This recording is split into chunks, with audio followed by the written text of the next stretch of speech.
I was wondering when they were going to show this card on the site. This is a special Theros edition of this series. So this is going to actually be released before all my pre-recorded ones, including one where I said, oh, Theros is on the horizon, so I'm going to have to re-record that one. Because I just realized I release these once a week, and that's not going to work. Anyway, this is the newest Elspeth one I'm really hoping I get, because I like her. But then again, I have the other two Elspeths, and I might as well have the complete set, too. I should have taken a better look at her. So she's not as good as I expected, but she's still pretty good. Elspeth, Sun's Champion. The story is that a god said, you're coming here to Theros to help me. And Theros is this Greek and Roman themed thing, which is kind of fun for me to show off my knowledge to my friends, because I know a lot about Greco-Roman mythology. They were like, well, why is scry so important in this set? I'm like, because there were a lot of oracles in Greek and Roman mythology, and if this is based on that, yeah, there's gonna be a lot of fucking scry. There's oracle creatures, and they have, harpies, and they have gorgons, which I would have been pissed if they didn't have gorgons.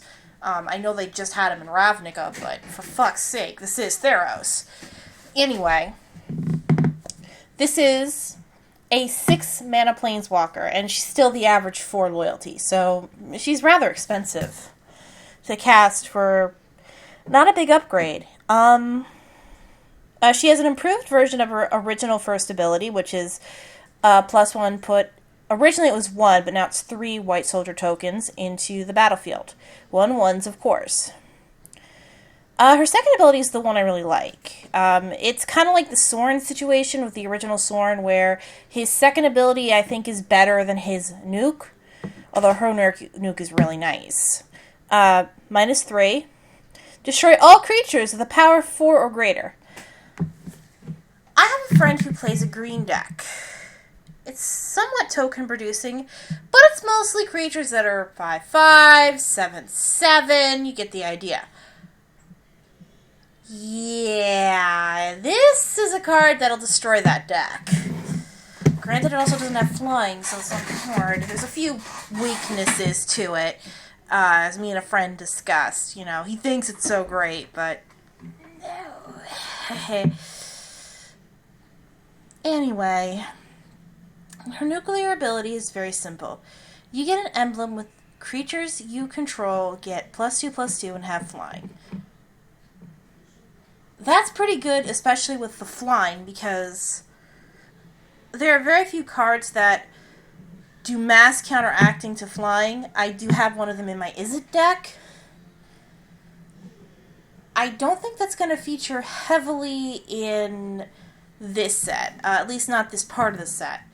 The way it works is the set has 3 blocks. We're in the first block, which is basically just Theros, basically a meme of the world, and the other 2 are brain not worky, I'm sorry. The other 2 are have more whimsical names, I guess. The Innistrad block was Innistrad. Crap, I forgot the second part of Innistrad. I'm such a freaking idiot. And Return of Avacyn. Or Avacyn Reborn. That was my favorite set so far, so go fig. I think I'm going to make this a double special, because I think there's a second Planeswalker in this set. I just want to double check. Hold on. I was right. This is a Satyr themed Planeswalker. At least I believe he's a Satyr. Could be a Minotaur. I can't really tell from the picture. I think he's a Satyr, though. This is Zangos. I'm not going to even attempt to say it. The Reveler. That's why I'm leaning towards Satyr here. Because Satyrs tend to be very... In fact, it says... I'll get to that in a minute. This is a very interesting little Planeswalker. He's a bit cheaper than Elspeth to cast, but you need 2 colors instead of the mono 1, so bit of a trade-off. He's Gruul colors, which is very interesting. And he has probably the first time I ever saw a mana-based ability, actually creating mana, I think. I'll have to double... No, Lily kinda had one where she doubled your black mana, but... This is the first time I've seen one like this as a plus. Add X mana of any combination, in any combination of red and or green to your mana pool, where X is the number of creatures you control. So if you have a red-green production token deck, this is very useful because you get a little extra mana to play with. Of course, once you start fighting people, that mana does go poof, so use it carefully. But still, it's very useful. It could even be 0 mana and then get the +1 anyway, so yeah, boo.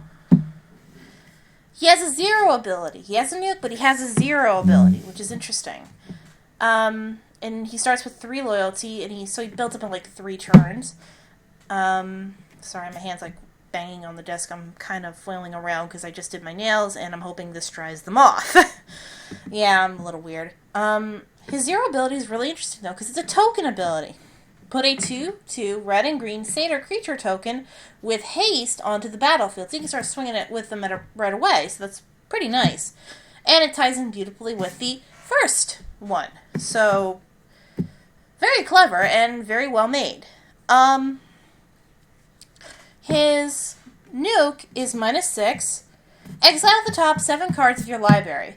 You may put any number of creature and or land cards from among them onto the battlefield. This is going to tie in very good with Scry if you're playing with Scry colors, which I think is all of them at this point. I haven't seen all the cards in the Theros. People like to look at the spoilers. I kind of do, kind of don't. If I'm curious about a card, I want to see it. If I'm not curious about a card, I obviously don't know it exists. That's pretty much the long and the short of it. So I don't know if there's green or red Scry.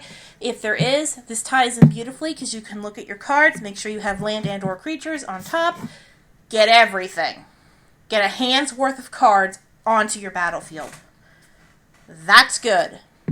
That is a very good nuke. But I would recommend with him, keep bumping him up. Same with Elspeth. Keep bumping him up before you use the nuke because their other abilities are rather useful. Elspeth I would keep for both her first and second ability. My recommendation is actually, I would have them both in a green, red, white deck.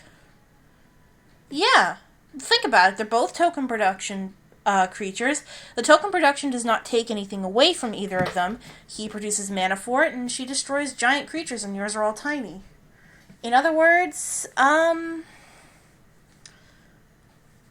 they actually they dance well together from what I'm seeing.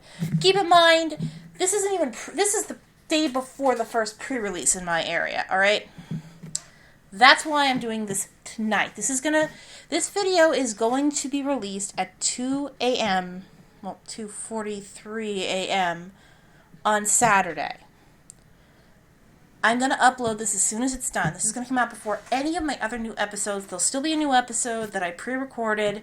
It'll be the Ral Zarik episode, I believe. The one where I get really fucking ranty. You'll see. But this is getting released before any of them as a Theros pre-release special. Yeah. Why? Because I can. That's why. And why not? I think I may do this for all the new sets. If there's a new set, it has new Planeswalkers, I will do a special on them to get them out of the way and do whatever number there is as soon as they're up on the Magic the Gatherer site. So, this has been the Theros Planeswalker preview special and what I think of them so far. Obviously, I haven't played against them or played with them because they're not really out yet. But until next time, folks, bye!